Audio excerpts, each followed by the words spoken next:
Hi guys, Tiffany from Uncensored Dolls. I just wanted to share a few tips, and I'm not a professional by any means, but I've done 1.5 alpaca wigs. This is my first completed one. I did it in a blue-green dyed alpaca tone that I bought. Sorry, the lighting is horrible for this, but there's some photos on my Instagram and my Facebook page.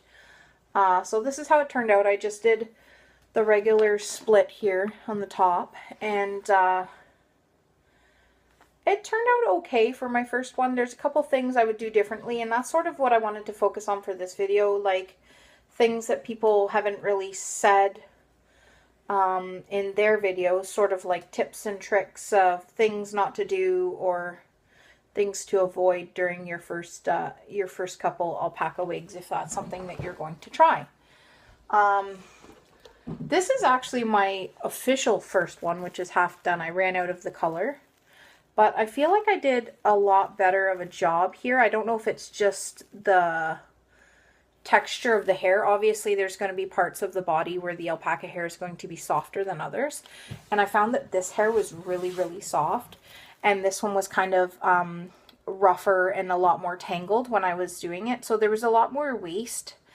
And well, that's sort of something that I wanted to start with, is the waste. There's going to be waste when you brush your alpaca. Oh, sorry, my camera fell down there. There's going to be waste when you brush it out. I've been using a cat brush, and it does take out a lot of fiber. I'm not sure if there's another alternative. I found that the comb was not really working for me. Sorry, I look like a mess, but anyways. So my first tip is just, I don't really have, I guess maybe I can find a lock in here. Oh, I have a lock right here, actually. I forgot. So you get your lock. This is already brushed and straightened a little bit. So what I did was I like to grab it in the middle and start brushing down little by little. And you start at the ends and work your way up. But I hold on really tight when I get to the end, because I find that sometimes the locks are not 100% aligned. And you'll end up pulling out a whole lock, and sometimes it'll get all tangled up in the comb, and it won't really help. So you work your way up and get to the end and hold on for dear life, because you don't want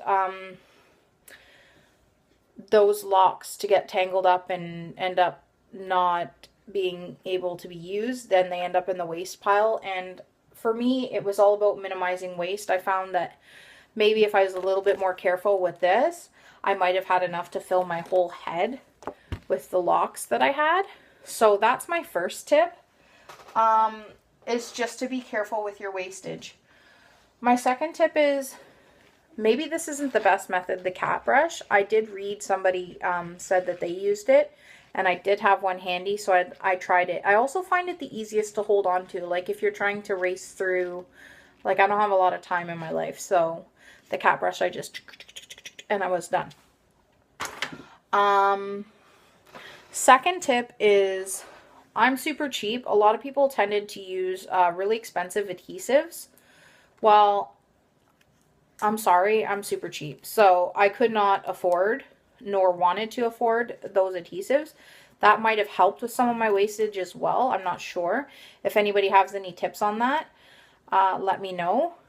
But I put a nice thick coat of adhesive, and I didn't really have much wastage once the wigs were all put together.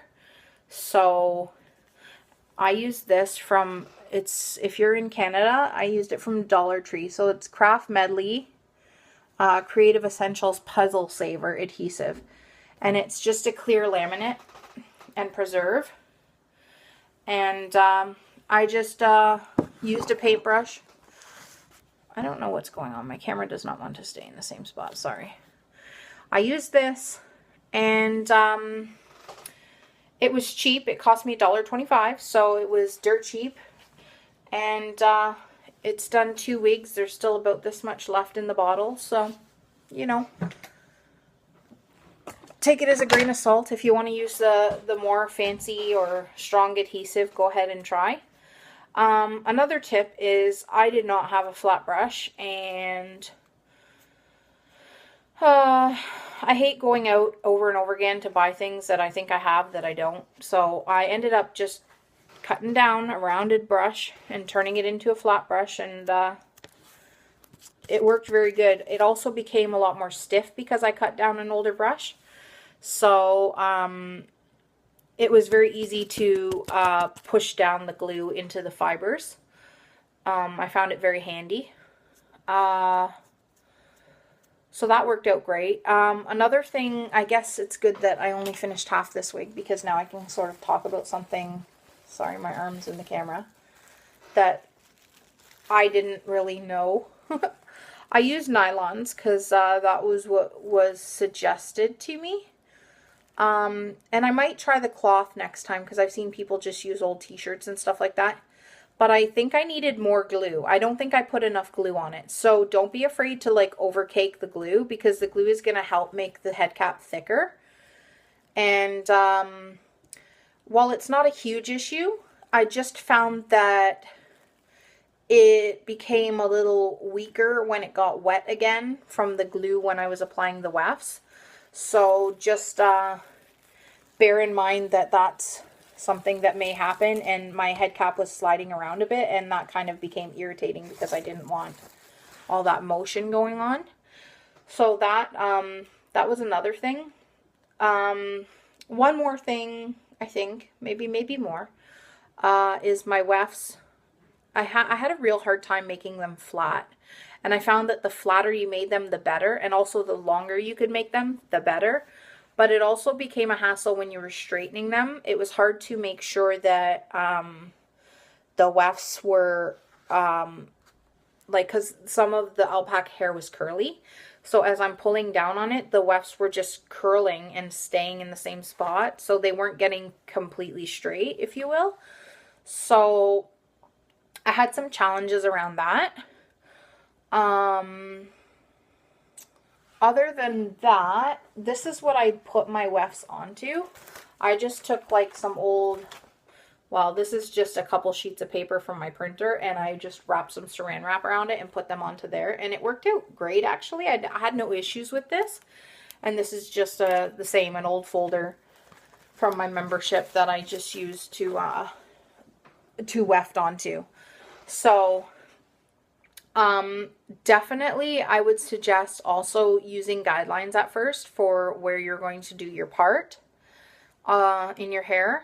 And I didn't need the guidelines for the back, sort of going up the straight back part of the wig, but it could have been helpful, because sometimes I felt like I overused a lot of hair in the back, and I could have used a lot more in the front to make it look prettier in the front. But you know, it's always going to be a learning process. It's new to me. So, so that, yeah, that's some of my tips, for what I learned as I went through that nobody had told me, and I couldn't find anything in the videos about it. Maybe there was, maybe I didn't pay enough attention, but, there's my little tips and tricks, or little, you know, go think outside the box or cheap out kind of tips sort of thing. So, I have a couple more wigs to make, and I'm sure I'm going to learn more as I go through. But that's my little update for now, and I just wanted to share with you guys. So I hope that you guys give yourself a little bit of a challenge and go ahead and try and make some yarn wigs or some alpaca wigs, because it really is fun. Like, I thought I was terrified to do it because I was like, oh, I'm going to mess it up. And sure enough, you know, I did mess up a little bit. It's not going to be perfect the first time, or maybe the first couple times, but you will get it, and you can make some really great stuff. So tag me in some pics that you've made wigs of in Instagram or on Facebook, or, you know, send me links to your videos from YouTube of you making your wigs. I'd love to see what you guys have done. And basically that's it for today. Bye.